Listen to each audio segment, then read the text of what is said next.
cops humiliated a black woman outside court. Seconds later, she sat on the judge's bench. He tilted his paper cup with a slow, deliberate motion. Steam braided into morning air. The coffee arced and struck her left shoulder, warm and dark against the gray of her coat. It splashed down the front, a dark bloom that spread across fabric like a stain on a reputation. Around them, the courthouse parking lot unfurled in ordinary monotone, a municipal truck idling by the curb, the echo of distant heels on pavement, the dull hum of an early weekday commute. The officer's hand remained on the cup a beat too long. He laughed, not a small, embarrassed laugh, but a sound with an edge, ownership shaped into a joke. "You courthouse trash," he said. "Know your place." She did not move backward. She did not shout. She looked at him and said simply, "Badge number." There was a pause, an animal calculation on the officer's face, amusement, the small thrill of domination. Then he shrugged and turned away, as if nothing had happened. He walked back to the patrol car with his partner, Officer Johnson, who kept his head down and kept walking faster. She stood for a moment in the spread of dark coffee on her coat, the smell of heat and bitterness, the sun catching droplets like evidence. She reached into her bag, pulled a small folded card from the inside pocket, and set it on the hood of a nearby sedan. Not for anyone who could see it in the lot, for herself. Her fingers closed around the edge of the card as if closing a door. She did not run. She did not beg. She walked past the stone facade of the federal building as if she belonged there, because she did. The first people to see the incident were not the officer or his partner. The courthouse security desk had a camera that watched the loading lane. A late-shift probation officer keyed open the back entrance. Dr. Michael Torres, a county psychiatrist who took the same early train as she did, saw it from the plaza and, from habit and disbelief, took a photograph with his phone. By the time she reached the metal detectors, she had already done 3 quiet things. She had written down the patrol car's number on the back of a docket. She had checked the time on her phone. She had sent a single text to one person. "We'll talk later." Inside, the morning continued for the courthouse in its own way. Dockets called, bailiffs settled. But for the woman in the stained coat, the day had changed. For her, the moment tightened into a knot that would not loosen. It was small, meant to be small. That was the point. A public demonstration of power, private in its cruelty. The kind meant to signal who could be humiliated without consequence. He called it an accident. When Officer Marcus Sullivan filed his report, he used the words every officer reaches for in these moments. Unintended, spill, misunderstanding. In his version, he had been on his coffee break, carrying a large cup, navigating an awkward walk to his vehicle. She had collided with him. The cup had tilted. He had apologized. He had filled out the incident card and recorded the exchange as an accident on his shift log. He did not write down the laugh. He did not write down the words he had said. He did not write down the way his partner shifted his weight and did not meet the woman's eyes. Internal Affairs arrived at the courthouse 2 hours later. They were a quiet, contained presence in the marble lobby, a woman in a conservative blazer with a notepad that rested like a talisman on her knee.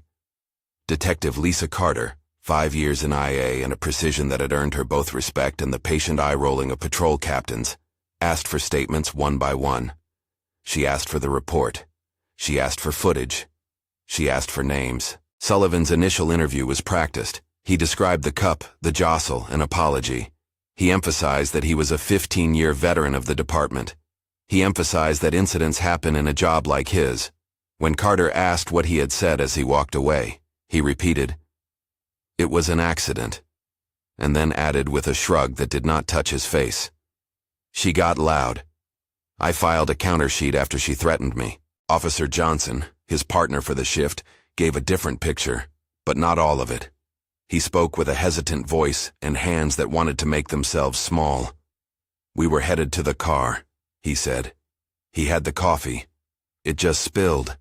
I didn't see anything like that." He kept looking at Sullivan as if expecting him to correct him, to fill the air with a better story. Lisa Carter watched them the way a surgeon studies a scar, looking for texture, for evidence of an old injury, for the direction of a past force. She asked to see the vehicle. She asked the patrol data system for the car's GPS, for the shift log. She requested pictures of the woman's coat, photographs taken by facility staff. She logged each request into the system and assigned a custody tag to every item she received. Each request produced a new slow movement of paperwork, chain of custody receipts, evidence bags, stamps, and initials. At the security desk, the supervisor transferred the footage from the parking lot camera to a secure server. The file name followed the clerk's protocol, PL Lot A 0709210703.mp4, and beneath that, a timestamp. Dr. Torres's photo came through as well, 070921, Torres IMG 0124, JPG, a close shot of the damp bloom on fabric, a shaky finger in the corner as if the photographer had been startled by what he saw and committed the image anyway. When the footage played, it was as unremarkable and as damning as any piece of evidence. A routine morning sped up in grayscale, a patrol SUV backing into view, a man with a coffee cup, the woman whose gait was steady and measured. The cup tipped, a dark arc, the laugh, the walk away. Johnson's shoulders stiff. The camera caught the car number on the bumper as it pulled out. It captured the precise sequence of steps and the way the officer turned his head without looking back. Detective Carter pressed pause on certain frames, exported stills, and annotated them in the evidence report. She marked the exact time. 7:03:12. She logged the SD card serial number. She checked the camera's maintenance logs and confirmed the device's working status. Chain of custody began to have the cadence of its own language. Intake stamp, inventory sticker A112, transfer to digital evidence server, write block protection, hash verification for file integrity. Paper is a stubborn thing in a police world that likes to pretend it moves with sentiment. Carter's attention to the paperwork mattered because patterns move through paper like water through old pipes. They gather rust, they hide the smell of something long ago emptied. If someone had been cleaning up complaints by not filing them, the trace would appear in gaps, in the timing between a complaint line and a resolution, in the handwriting of supervisors who closed a folder with a line and a memo. No further action. Her next step was not dramatic. She pulled the department's internal complaint database and keyed in the officer's name. Marcus Sullivan. 15 entries popped up in a list that read harmlessly: conduct complaint, alleged misconduct, customer service report. But the dates showed something else. Over 5 years, complaints clustered in a way that does not happen by chance. A series of similar interactions, similar locations, similar victims. 12 of those involved black civilians, descriptions of humiliation or unnecessary force, and outcomes that read, over and over: closed, no sustained finding, officer counseled. Carter printed the list and laid it on the table. The paper made a small, heavy heap. She circled entries with a pen. She scribbled notes in the margin: follow-up interviews, body-worn camera footage requests, previous IA investigators with their initials. The list became a map. When the woman in the damp coat finally spoke to Internal Affairs, she did it with the same economy that had governed the rest of the morning.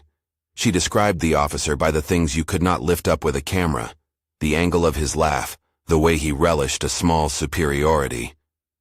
She described the words and the way his voice had tried to flatten her like a lesson. She told them the car number.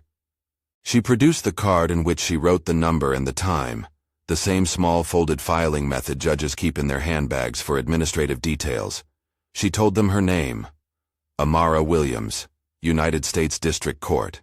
There was a quiet shock in the room that had nothing to do with the stain on her coat. The title she spoke was accurate, and not a plea.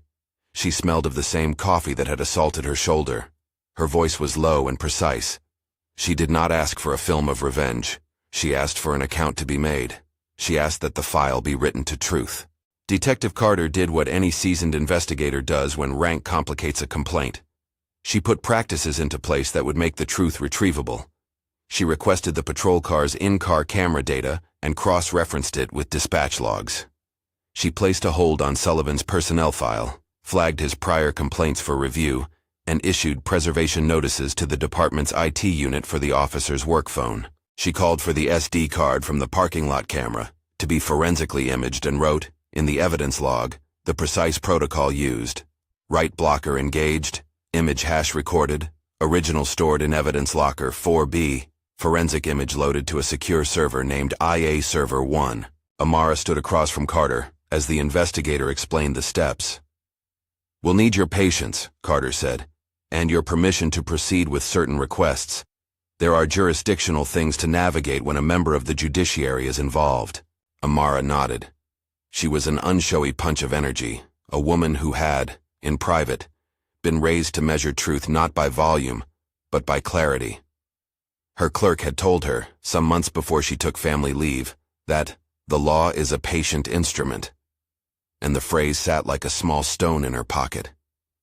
She placed her hands on the table and told Carter what she had seen, noting details with judicial habit: the time, the patrol car's number, the laugh, the words. She recused herself from any action that would put her above the case.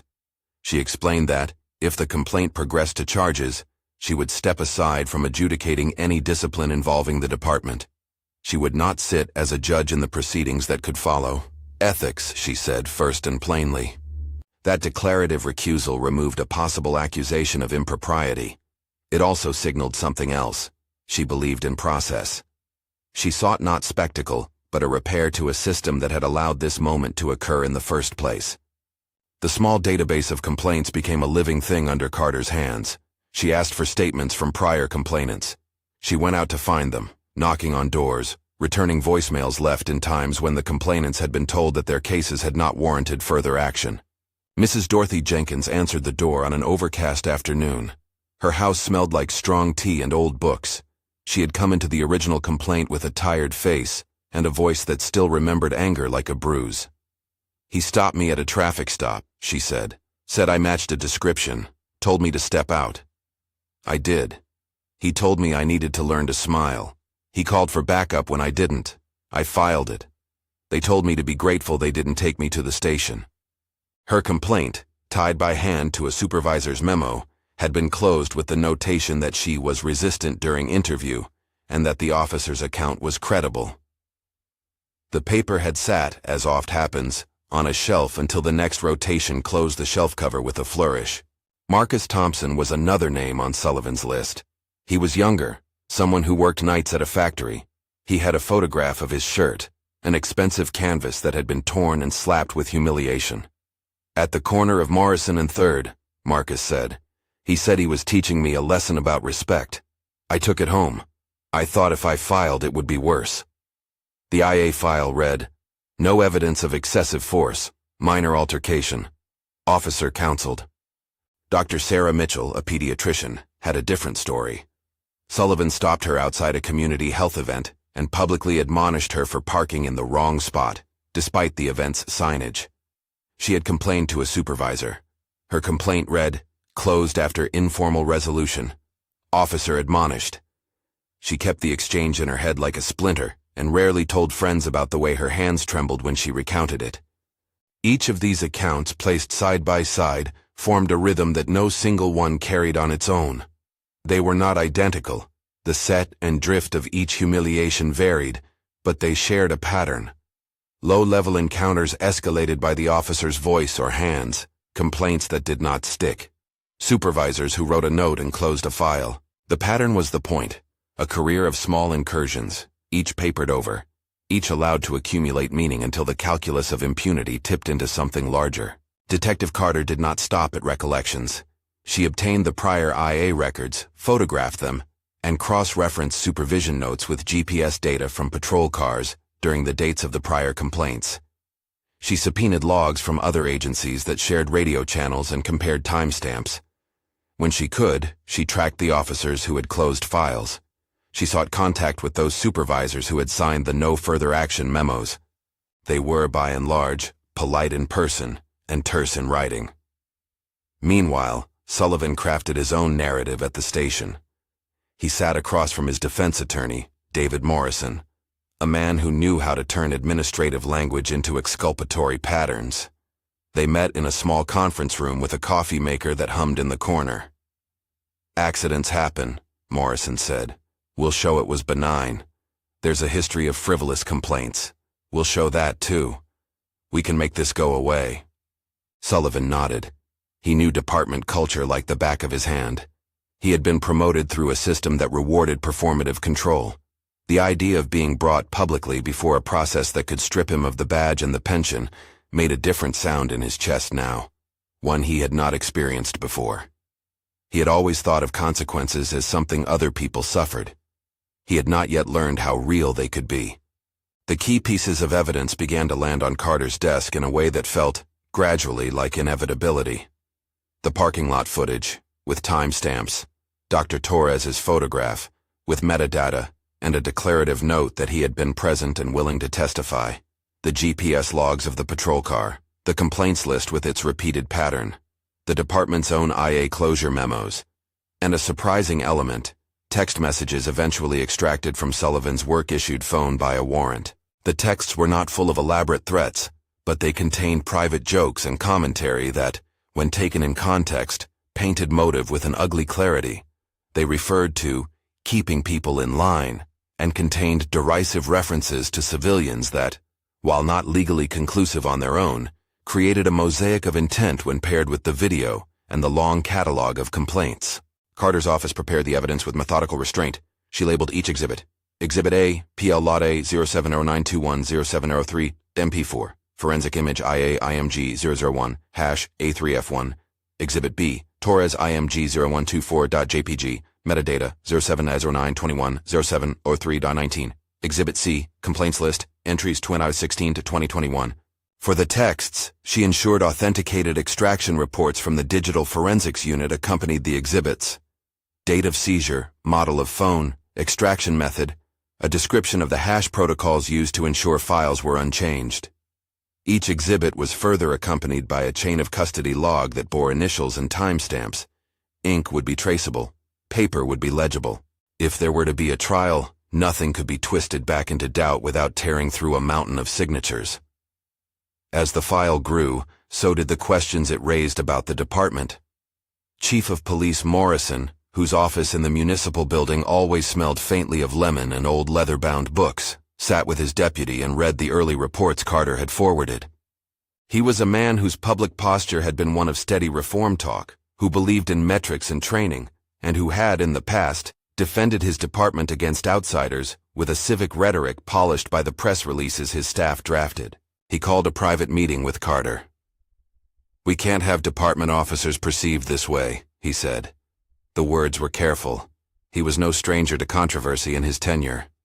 "If there's something systemic, if our IA was lax, we'll own it. But we need to be careful about overreach." The phrase betrayed his instinct to protect the institution even as he admitted fault. His deputy nodded. They discussed the political cost, the need for transparency, and how to manage public information. That conversation would matter. Not all chiefs react the same way when their station's reputation is on the line. Morrison's choice to open those doors quietly, to meet with Carter and to direct an internal audit, mattered in ways that would ripple outward. Word did move, inevitably, beyond the courthouse corridors. A clerk whispered it to another clerk. A bailiff told a friend.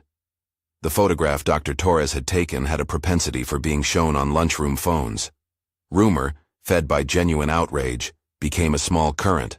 Yet at every step the procedural engine turned meticulously. Preservation notices, formal subpoenas, mutual aid forensics, and a call from Carter to the U.S. Attorney's office asking whether federal jurisdiction for civil rights violations might be appropriate in light of the pattern. A civil rights charge, while severe, requires more than a single incident. It requires proof of willful deprivation of rights under color of law. The pattern that Carter had begun to assemble was precisely the kind of scaffold federal prosecutors look for when considering whether local disciplinary routes have been exhausted or corrupted. Amara did not broadcast her humiliation. She returned to chambers, shed the coat, and sat at a worn wooden bench that faces the courthouse atrium. She smoothed the fabric of her robe over her knees and sat still, not on the judge's bench in a courtroom with its seal and its audience, but on the bench that thousands of litigants and visitors used. Somewhere that felt public and private at once, she composed herself, placed the card with the patrol number and the time in a locked drawer, and made notes. There was a steel in her evenness. She had been raised to believe that power, when exercised properly, demands repair when it injures the innocent. At night, long after the cameras and the initial interviews, she called people she trusted. Judge Margaret Carter, her mentor, who had presided over difficult cases and taught Amara how to measure the law's pulse. A law clerk who had been with her for a decade and who kept an index of supplier numbers and procedural habits. And quietly, her family. She spoke not out of anger, but of logistics. "We will document," she told them. "We will not let this be another file that disappears." Detective Lisa Carter, in the quiet of her office, worked through the material with methodical care. She created a master timeline, annotating where each complaint intersected with patrol routes and where supervisory notes coincided with shifts. She reached out to the Federal Civil Rights Division and scheduled a briefing. She called Assistant U.S. Attorney Sarah Carter, careful to be clear. The last names were coincidental. The two had never been related. Sarah listened and asked the questions prosecutors always ask at the first intake. What do you have? Is there a pattern? Are witnesses willing to testify? Are we able to prove willfulness, that the officer acted with intent to deprive individuals of rights and not merely negligence? When Carter described the texts and the pattern and the photographs and the precise timing that matched the patrol logs, Sarah asked for copies and for the chain of custody documents. "If it's as you say," she told Lisa, "this could move to a federal civil rights investigation. But we need to be deliberate about evidence preservation and witness protection where necessary. The burden is high." There were complications to navigate. Jurisdictional sensitivity, the optics of a federal judge becoming a complainant against a local officer, and the ethics that demanded Amara not take part in any adjudicative function if the case escalated. The procedural tightrope required strict adherence to rules, otherwise defense counsel would have many angles to press. Carter and Sarah would not be careless. They prepared their memos, and Sarah began laying out the early roadmap of proof thresholds, evidentiary needs, and the prospect of convening a grand jury if probable cause could be shown. Sullivan, meanwhile, kept walking past the buzz of rumor as if it did not concern him. In the station's locker room, he joked with other officers about the nice desk lady and about how some people make mountains out of molehills. He read his own texts and thought about deleting them if the raid ever came. The private jokes that had seemed like banter were, as often happens, the first thing to betray a man when he had treated other humans as lesser. A private exchange that dehumanizes is rarely only private for long. Carter reached out gently to the prior complainants. She asked if they would be willing to provide sworn statements that could be attached to the case. Some refused at first. Fear does not retire quickly when it is old. And some relented after a month when the moment had settled into the larger context of possible change. Mrs. Jenkins agreed to a video statement. Marcus Thompson sat in a small interview room and began with a halting description that became steadier as he realized someone was listening. Dr. Mitchell sent an email copy of her complaint and attached a photograph of the interaction that had made her feel small in a public place. When Detective Carter presented the assembled package to Assistant U.S. Attorney Sarah Carter in a conference room just off the U.S. Attorney's office, the display felt like the moment in a trial when a jury's exhibit book is opened. Exhibit 1, Parking Lot Video. Exhibit 2, Photograph by Dr. Michael Torres. Exhibit 3, Defendant's Text Messages. Exhibit 4, Prior Complaints. Exhibit 5, Witness Statements. Sarah looked at each item and keyed into the intangible element that would matter most: the pattern. "A single episode is dangerous to prosecute under color of law," she said. "But when these incidents form a consistent series and the messages demonstrate bias, we can present a narrative of willful deprivation. You've done what we need on preservation. If you can corroborate with witness testimony and establish that supervisors failed to act, federal jurisdiction becomes clear." Carter's hands were steady. She had known for some time that the evidence was building toward something beyond an internal admonishment. She understood the politics that would follow and the lives that would be affected. Her job, as she saw it, was to transform indignation into a file that could not be ignored. Outside, the wave of conversation in the courthouse had shifted. Where rumor had once been a warm current, it now had the edges of a storm. The press began to notice a courthouse memo about a pending personnel review. The police department released a short statement about cooperating with an internal inquiry and requested patience. Chief Morrison, careful as ever, scheduled a press conference to address questions that had not yet fully formed. He announced an internal audit and that the department would oversee a review of past IA closures. He promised cooperation with federal authorities if their involvement were requested. As the investigators dug deeper into the pattern, small details accrued that made the stakes clearer.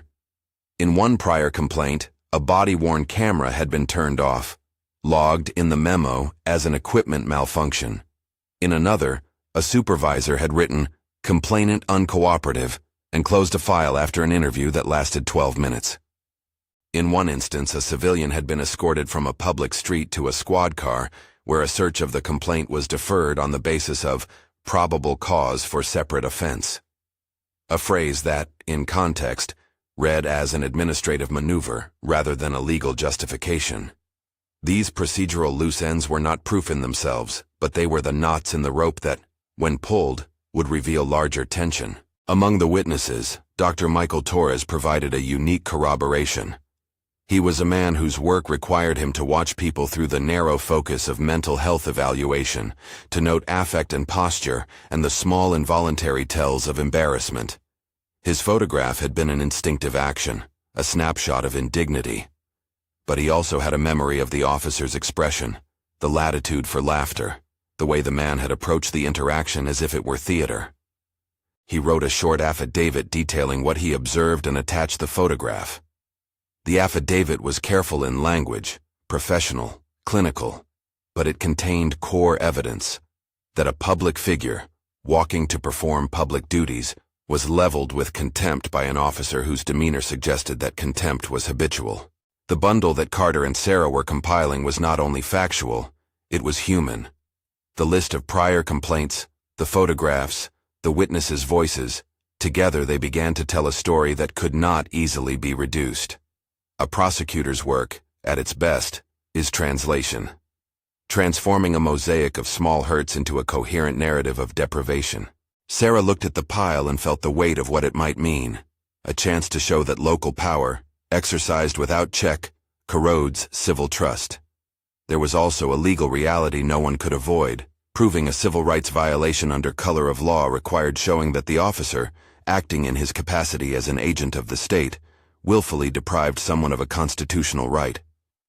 Intention, not mere negligence, was the center of gravity. The text would be crucial, the pattern would be crucial, witness testimony would be crucial. Proving willfulness in a court of law is not the same thing as proving cruelty in a break room. Back in his office, Sullivan read headlines on his department's intranet and felt a creeping hum in the background of his life. He was not yet indicted, but the momentum of evidence had a way of clearing the space around his life with a sound like a gavel. David Morrison, his attorney, urged composure and a strategy. Dispute the video's interpretation, challenge the authenticity of the text, discredit witness bias. They began to craft a conventional defense: isolated incident, misread gesture, an overzealous complainant. At the same time, Amara continued to move through the courthouse with the quiet authority that had built her career. She mediated disputes in chambers, she steeled herself for hearings, she met with her clerk, and she gathered her notes. In private, she thought about the stained coat, the way ordinary cloth had been used as evidence of small cruelty. She asked her staff to preserve the garment. "You never know," she said, and the clerk nodded. It was an odd thing to save. A piece of clothing that had been momentarily defiled, then hung to dry. But objects can hold witness the way people sometimes cannot. The stain would speak later, in a way that words could not. The next steps would involve choices that Carter and Sarah could not as yet dictate. They would approach the grand jury if probable cause existed. They would need to determine whether to present an indictment and which counts would be appropriate. They would need to decide whether departmental discipline was sufficient, or whether civil rights charges were required to ensure accountability. They would need to weigh the human costs of a federal trial against the public need for systemic correction. On a rainy Thursday, Carter sat in a small room with Amara and read the investigator's motion forward. "We have preserved the evidence," she said. We have witness statements. We have the pattern. Assistant U.S. Attorney Carter believes the pattern may meet the threshold for federal inquiry. Amara's response was not theatrical. She listened, measured, and then asked a practical question. If we proceed to federal prosecution, who would handle judicial responsibilities relating to this case? I will recuse myself from adjudicating any discipline. But do we need to request an external judge for any preliminary matters involving the courthouse? It was the question of a jurist. The ordinary, unglamorous inquiry into logistics that prevents appearance of impropriety. Carter answered with the procedural grace of someone used to smoothing legal friction. We will coordinate with the administrative office of the courts. Recusal will be recorded formally. Any procedural matter involving the courthouse will be handled by an external magistrate or visiting judge as necessary. We should be prepared, however, for intense media interest once an indictment is filed. The word indictment hung in the air like a bell not yet struck. It carried the possibility of accountability, but also the possibility of a long, public fight. The team assembled their paperwork into a blue binder that Carter labeled IA Case 2021-124. Inside were printouts and exhibits, and a carefully assembled chronology. They had photographs annotated, witness statements transcribed and notarized where possible, forensic extractions with hashes, and the list of prior complaints with the department's disposition notes beside each one. Detective Carter ran her finger down the list of names. Each name had a story and a life. Mrs. Jenkins, Marcus Thompson, Dr. Mitchell, Dr. Torres, and the woman in the stained coat, Amara Williams. The file was more than evidence. It was an argument being made in the language of documents. When Sarah Carter, the assistant U.S. attorney, accepted the binder, she did not celebrate. She placed it under a lamp and read through the exhibits with the kind of attention that recognized how fragile justice can be if precision is not maintained. She marked passages for follow-up, chain of custody clarifications, additional. She marked passages for follow-up, chain of custody clarifications, additional witness subpoenas, digital forensics reports, and whether the material was sufficient to present to a grand jury. The room was quiet in a way that felt like the moment before thunder. Everyone there knew evidence could make a matter criminal, or could let it fade back into a folder with a stamped closed. Assistant U.S. Attorney Sarah Carter moved with the deliberate economy of someone who had prosecuted difficult civil rights cases before. She drafted a probable cause memo and arranged a meeting with the grand jury coordinator. There are rules about how and when federal authorities step into locally sensitive matters, rules that exist to protect the integrity of prosecutions and, in complicated cases, the reputations of those involved. Sarah's memo explained plainly why this was more than a single ugly morning.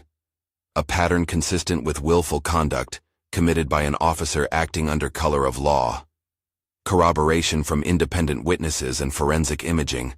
Text that suggested animus and supervisory inaction that had left a series of complaints to dissipate without meaningful consequence. When the grand jury presentation was scheduled, Detective Lisa Carter and the prosecutors prepared exhibits like artisans preparing instruments. Exhibits were labeled, affidavits were sworn, and witnesses were briefed about the difference between testifying in a grand jury and testifying in open court. The grand jury's job is narrower than public imagination suggests. Probable cause, not guilt. But it is the gate through which a federal prosecution must pass. Sarah and Lisa knew the threshold was not the same as proving willfulness to a jury beyond reasonable doubt. But a grand jury, shown a pattern, often returns the indictments prosecutors seek. In the grand jury room, the exhibits were laid out on a table with the muted precision of an evidence catalog. There was the parking lot footage, its file name present like a placard. There was Dr. Torres's photograph, metadata certified. There were printed copies of texts with extraction reports. There were redacted personnel files and copies of the prior complaints. Sarah's presentation walked the jurors through the sequence. Officer encounters, recorded interactions, complaints dismissed with cursory notations, and the private communications that, when read side by side with the footage, suggested an intent to demean and to exert power beyond law enforcement's legitimate exercise. Jurors asked the soft, necessary questions. How was the phone imaged? Were the timestamps reliable? How did the prior complaints relate to the present incident? Lisa answered in the measured language of a specialist. She explained right blocking, hash verification, and how the department's own logs corroborated event timing. The grand jury returned an indictment on federal civil rights charges, allegations that Marcus Sullivan, acting under color of law, willfully deprived individuals of their constitutional rights by subjecting them to humiliation and, in some incidents, unlawful detention. The indictment did not name every administrative failure in the department, but it charged a pattern of conduct that federal law treats as criminal when performed by state agents. When the indictment was unsealed, a new set of rituals began. Sullivan was arraigned in federal court, his initial posture one of defiance. His attorney announced intentions to contest the charges and to file pretrial motions. The department placed him on administrative leave pending the outcome, and an internal employment tribunal was set to consider revocation of his certification. The news cycle, which had been a low current inside courthouse halls, widened into a mainstream current. Local papers picked up the story. An op-ed appeared about the need for independent oversight. Commentators debated whether a single officer's behavior should prompt a federal case. For many in the community, the indictment was vindication. For others, it was merely a beginning. Pretrial was not simple. Defense counsel attacked the edges of the case, motions to suppress, challenges to the authenticity of the texts, and attempts to frame the prior complaints as evidence of a department with a high volume of allegations, rather than a pattern of bias. To each technical challenge, Sarah and Lisa responded with the evidence's procedural life, forensic extraction reports signed and dated, chain of custody sheets with initials and times, metadata logs that matched camera timestamps. Where a video had been captured by a courthouse camera, the preservation notice had been filed the same day. Where a phone had been imaged, an independent extraction had been done and verified. The prosecution's careful attention to the small details of handling evidence was not dramatic, but it was decisive. Part of the defense strategy sought to reframe the narrative, present the interactions as accidents, misunderstandings, or isolated lapses, and to suggest that any derogatory messages were private jokes taken out of context.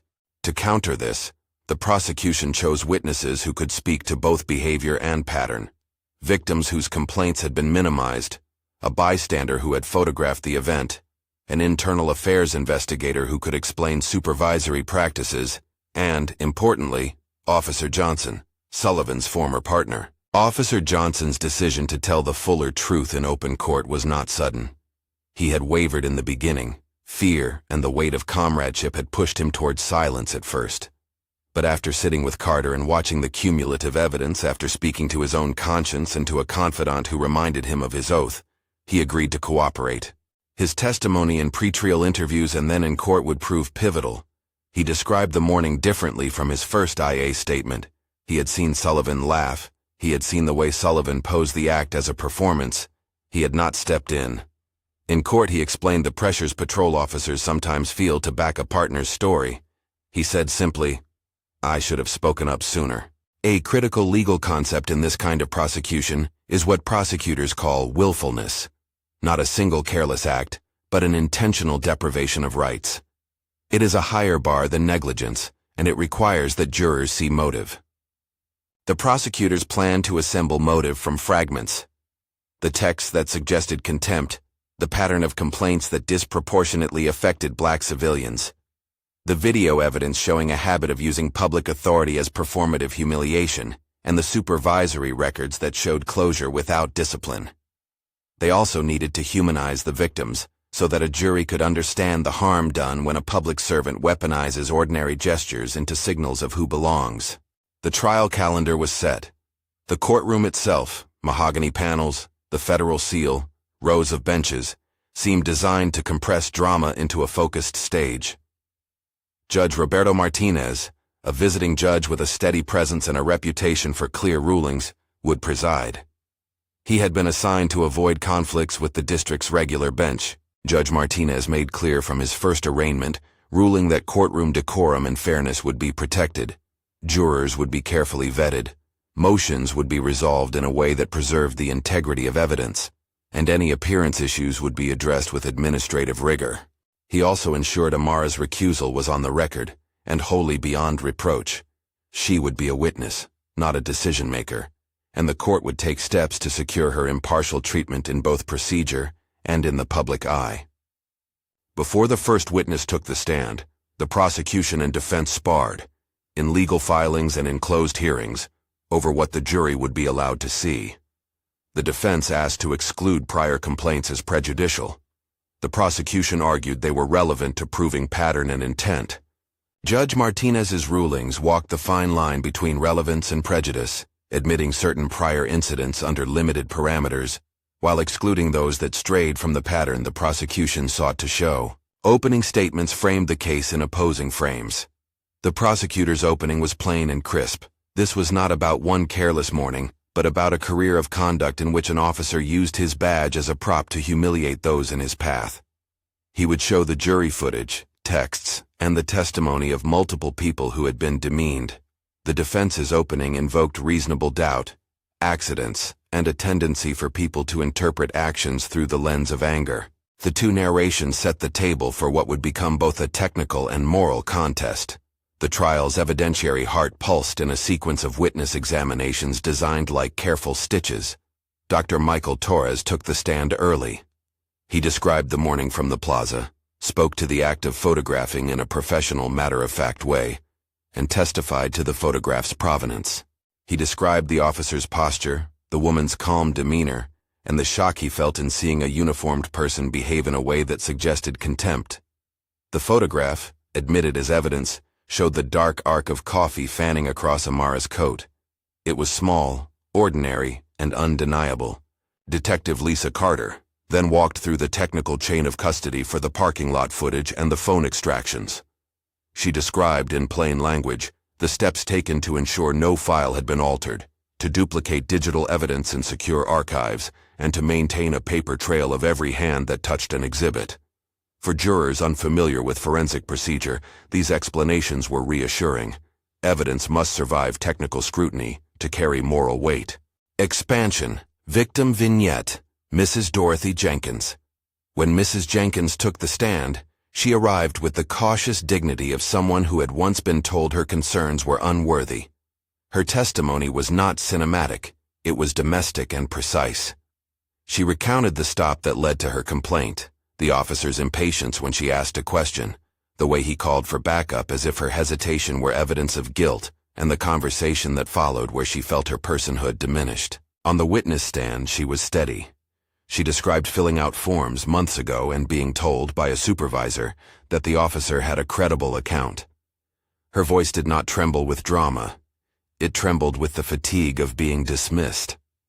When the prosecution asked how it felt to be questioned for simply walking in a neighborhood, Dorothy's answer, like I had done something wrong by existing, settled in the room the way a fact does. Expansion. Victim vignette. Marcus Thompson. Marcus Thompson was younger and spoke with the blunt cadence of someone who has worked in factories and mended machines for a living. He described an encounter that left him with torn clothing and a bruise to his confidence. On the stand, he showed a picture of the damage as a quiet emblem of humiliation. He testified to a hesitancy to file a report because the first interaction with law enforcement is already a calculus of risk. When asked why he now felt able to testify, he said simply, "Because someone asked to listen." That answer, plain, almost unadorned, became a thread running through the trial. The power of being heard. Expansion. Victim vignette. Dr. Sarah Mitchell.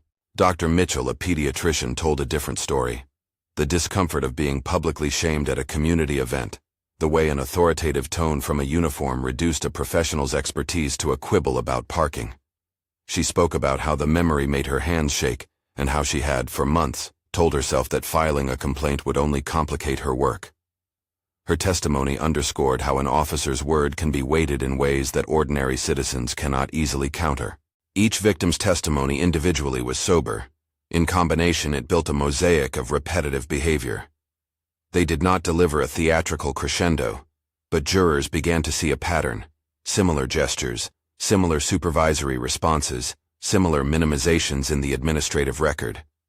The prosecution's objective was to show that the incidents were not accidental outbursts, but recurring behaviors that, when performed by someone in uniform, had the effect of depriving affected individuals of the dignity and sometimes the basic rights guaranteed in public spaces. Officer Johnson's testimony was, in its own way, dramatic not because of melodrama, but because it now carried the weight of confession. He described telling an incomplete story to internal affairs, pressured by a culture that values solidarity. On the stand, he explained the difference between loyalty and truth. We back each other up, but we also take an oath. I didn't keep mine at first. I do now. His account filled gaps in the parking lot footage. He had seen the laugh, he had seen Sullivan approach the interaction as entertainment. Johnson's testimony undercut the defense's claim that the encounter had been a clumsy accident. Perhaps the single most searing moment came when the prosecutor asked for the defendant's texts to be read aloud. The courtroom, which had been composed and procedural, shifted the way a room shifts when a light is focused. Selected messages, carefully redacted to avoid gratuitous vilification, were read so jurors could hear tone and attitude in the defendant's own words. There were phrases that, taken alone, might have been private colloquialisms. Taken in context with the footage and prior complaints, they painted a picture of a man who saw civilians as objects to be disciplined. Defense counsel objected to the line of questioning as prejudicial. Judge Martinez allowed certain excerpts that were authenticated and relevant to motive. Cross-examinations tested the edges. Defense counsel sought to show the times when body-worn cameras had been off due to equipment malfunction, argued that supervisory notes reflected a department faced with numerous complaints and limited resources, and attempted to frame the prosecution's pattern argument as a mosaic built from disparate tiles. The prosecution, anticipating these moves, had expert witnesses prepared to explain why patterns matter in assessing intent. Sociologists and law enforcement experts explained in measured terms how repeated small acts of humiliation function as a tactic of social control. Their testimony was not meant to indict an entire profession, but to lend context to jurors deciding whether the conduct crossed the line into willfulness. Through it all, Amara prepared to testify. Her courtroom presence was quiet and controlled. She did not enter seeking drama. She had recused herself from any judicial role in matters involving the department. She understood the optics and ethics of engaging as a private citizen and a witness. When she took the stand, she spoke plainly about the morning in the parking lot, the arc of the coffee, the words said, and the feeling of being made small in a public place. Her testimony focused on the ordinary effects of the incident: humiliation, the tangible evidence of the stained coat, and the ripple effect such a public act had on her sense of belonging in the institution she served. She read aloud one line from the parking lot footage, her own notation of the time and the car number, and then she set the record in the way judges often do, by translating experience into detail. She did not, in testimony, attempt to be theatrical. She did not demand retribution. She demanded truth and accountability. Her role in the trial was to corroborate the timing and to speak to the ordinary dignity that public servants must be careful not to eclipse in their conduct. When asked why she had preserved the coat, why she had written down the time, she explained that the law sometimes needs artifacts to speak for quiet wrongs. The coat, she said, had become evidence of an ordinary cruelty. The defense tried to question whether a federal judge's involvement colored the case, whether prestige had converted a private humiliation into a federal spectacle. Sarah Carter countered with the fact that the law is blind to title when it comes to deprivation of rights. If someone in uniform uses their position to demean or to deprive others of their place in public life, then the law has a responsibility to respond. The argument was not about whether Amara's title made the case more important, but whether the cumulative evidence demonstrated that local remedies had failed and federal intervention was justified. The jury deliberated. Their room was small, and the conversations by law private. The public felt the suspense, but the deliberation was a civic process governed by a rubric of reasonable doubt. When the verdict came, it was read aloud in the mahogany courtroom. Guilty on the central counts of deprivation of civil rights under color of law. The room's air shifted. Sullivan's face, which had once worn a mask of bluster, slackened into an expression that was not spectacle, but consequence. He was led away. The formalities of detention and bond were carried out with the procedural care of a system that moves slowly and precisely when it seeks to correct wrongs. Sentencing came later. after a pre-sentencing report and arguments about appropriate punishment. Judge Martinez spoke in the sentencing hearing with the measured tone that made jurists' words carry weight. He referenced the pattern, the effect on victims, and the public trust that must govern police conduct. He pronounced a sentence that included significant prison time, a federal sentence calibrated to the gravity of willful civil rights violations, and ordered the department to pursue administrative decertification consistent with relevant employment and pension procedures. He also asked the department to report back on reforms and to consider restitution remedies where appropriate. The sentence, while not the only measure of accountability, represented a public judgment that certain behaviors are incompatible with public trust. After the gavel fell, Judge Martinez did something that was ceremonial, but not judicial. He stepped down from the bench at the conclusion of the formal hearing, and in a quiet moment that had been discussed in advance with counsel, invited Amara to speak to the courtroom from the place judges sit, not to adjudicate, not to preside, but as a symbolic act of dignity restored. She was careful to clarify that this was symbolic. Her recusal remained intact and formal. She did not sit to issue orders. She sat because the courtroom was the public space where the abuse had been addressed and, in that space, she wanted to reclaim the ordinary posture that the officer had attempted to deny her. Seconds after the verdict was read, in a way that compressed a morning's humiliation and years of investigative labor into a single quiet gesture, she rose from the witness chair and took a seat on the judge's bench. The photograph that captured it later would pull focus across social feeds and editorial pages. The woman in the stained coat, long ago laundered and replaced by a judicial robe, seated at the bench she occupied by right of office, not by performance. The moment was not triumphant in a loud sense. It was instead a reclamation, an image of the ordinary dignity of a person against an act designed to diminish her. That image, like the earlier photograph of the coffee, would become a symbol, first of humiliation, then of restored authority. The case's legal consequences rippled beyond the sentencing. Chief of Police Morrison, whose early private meeting with Carter had signaled an instinct toward accountability, initiated structural reforms.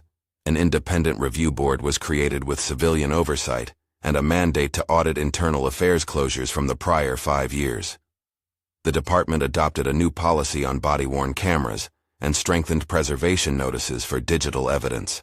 Training modules on bias and de-escalation were mandated for recruits and for in-service officers. The training was developed with community input and included survivor testimony to emphasize the human impact of humiliating policing tactics. Administrative hearings addressed Sullivan's certification with a recommendation for decertification. The process unfolded according to employment law, with appeals and hearings, but the administrative apparatus would now move in the direction of barring him from law enforcement. A fellowship was created in the courthouse's name, an idea Amara had discussed quietly with colleagues. It was intended to fund community legal aid projects and to support training for lawyers and law students on civil rights advocacy. The fellowship sought to turn the byproducts of harm into resources for prevention.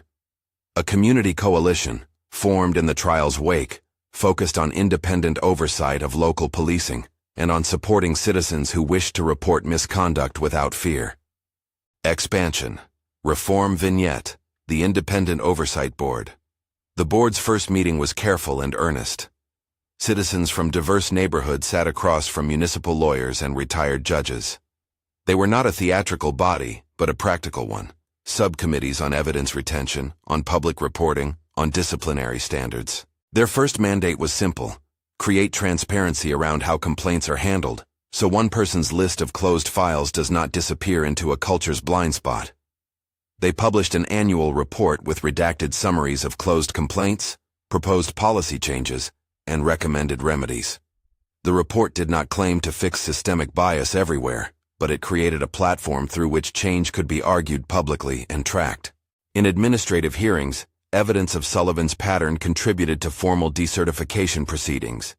He faced not only criminal consequences but also professional ones: loss of badge, loss of standing in his local department, and the likely loss of pension benefits subject to administrative process and appeals.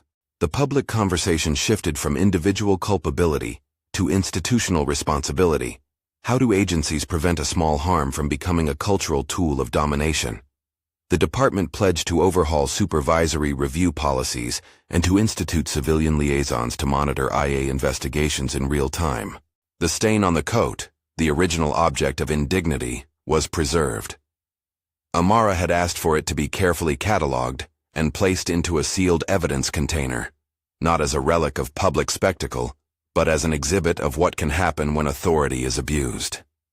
Later it was donated, under her direction, to a university legal archives collection that hosted a small public exhibit on civic dignity and policing, where the coat hung behind glass, with the photograph taken by Dr. Torres nearby.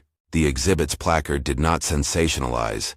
It explained timelines, the law's response, and the importance of due process. People came to see the coat and to read the stories beside it. For some, the object served as a sober reminder.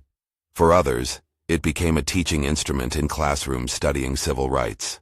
Victims in the case did not all want to speak publicly. Privacy matters. But those who did found new roles as advocates. Mrs. Jenkins began working with local community groups to help others file complaints and to navigate the maze of IA procedures. Marcus Thompson helped coordinate a program that matched people with legal clinics for police interaction guidance. Dr. O. Mitchell helped design community health outreach that included information on how to file complaints and how to document encounters. Their activism did not pretend to repair every old hurt, but it did create scaffolding for future accountability. In the courthouse, policy changes touched practical things, a more rigorous requirement for supervisors to substantiate why complaints were closed, an obligation to audit body-worn camera malfunctions, and a streamlined process for civilian observers to review redacted IA files. Training curricula at the police academy were revised to emphasize de-escalation and the costs of dehumanizing language. The Independent Oversight Board published quarterly progress notes and called for continued community engagement. Years later, the legal community measured the case in multiple ways. Some called it a landmark in prosecutorial tenacity, an instance in which federal authorities used civil rights statutes to address patterns of localized misconduct. Others were more cautious. They noted that prosecutions alone do not dismantle institutional bias. The reforms that followed, improved IA practices, civilian oversight, and an emphasis on transparency, were steps among many that needed to be taken. Amara returned to the bench as a judge in every sense of the word. She continued to preside over cases, to mentor young lawyers, and to remind her clerks that law's power is fragile when it is wielded without humility. In private, she spoke often with Judge Margaret Carter about what the case had revealed about small violences and how institutions absorb them. The law is patient, Margaret would say, but it is also hungry for truth. Amara held both ideas at once, process as remedy, vigilance as duty.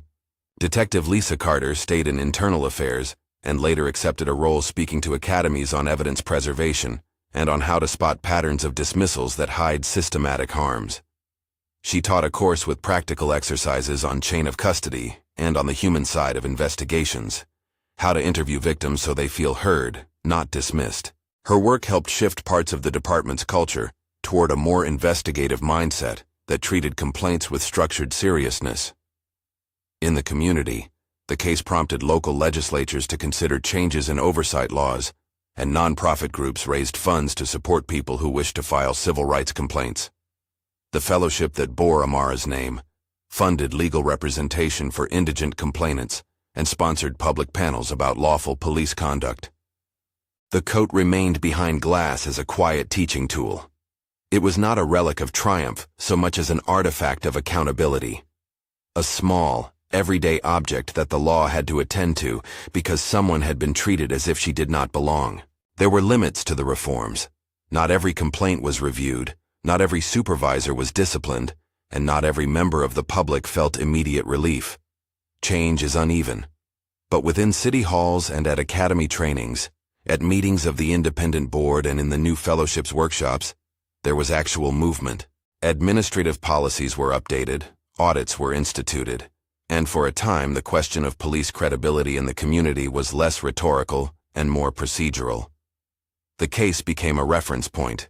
It showed how a single incident, if documented and pursued with attention, could force an institution to confront its blind spots. The title that began this story, an act of public humiliation followed by a seat reclaimed on the bench, remained a compressed representation of a larger arc. The coffee, pitched as an insult, became a catalyst. The image of being made small in a parking lot and later resuming a position of office was more than an anecdote. It became an argument that dignity, when defended through process and community pressure, can be recovered and can prompt institutional correction. There were quiet personal consequences, too. Sullivan's relationships frayed. He faced the practical realities of conviction, restrictions on public employment, social stigma, and a criminal record. Some colleagues wrote him off. Others argued mitigation. It became a private ledger of choices and outcomes. For victims, there was no single balm. Some recovered with a sense of justice served. Others continued to navigate the aftermath. Memories and paperwork do not disappear. Yet the act of being listened to, of evidence held and examined, had a restorative effect that many described as profound. In courtrooms, in police stations, and in civic halls, a persistent lesson lingered. Institutional cultures can be corrected, but it requires documentation, courage from witnesses, careful investigation, and legal institutions willing to carry the heavy work of proving pattern and intent.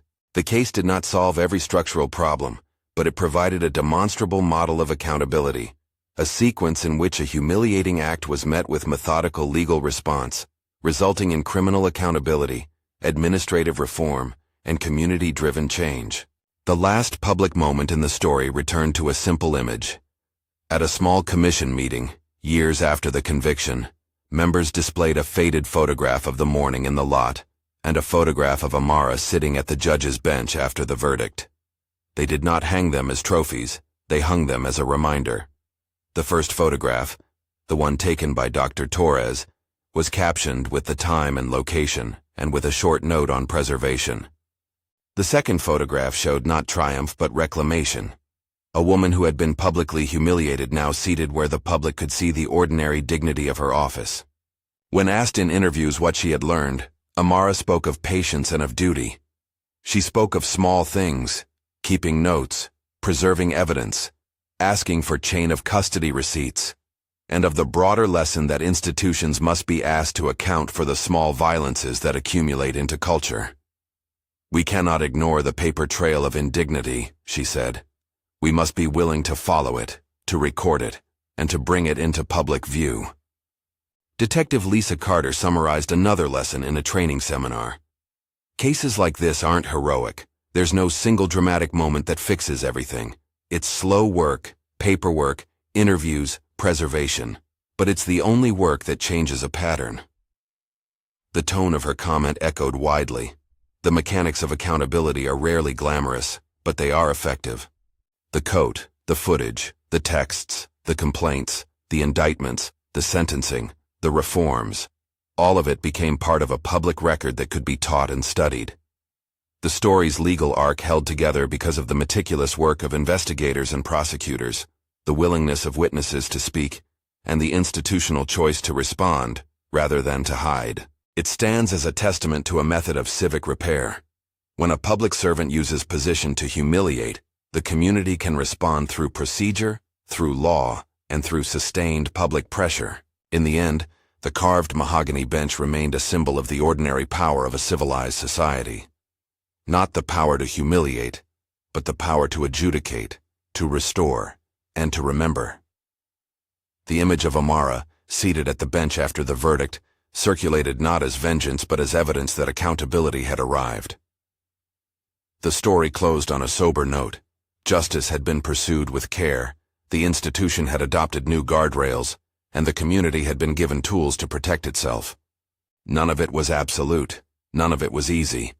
But in a sequence that began with a thrown cup of coffee and ended with a person choosing to sit in the place where law is administered, there was a lesson about dignity, how it can be attacked, and how, with deliberate work, it can be reclaimed. If this story of accountability and dignity matters to you, consider subscribing for more narratives that examine power, law, and the ways communities seek redress. If you are moved to support change beyond watching, Look into civil rights legal aid organizations that help people document misconduct and pursue remedies. They do the slow, steady work that turns evidence into consequence.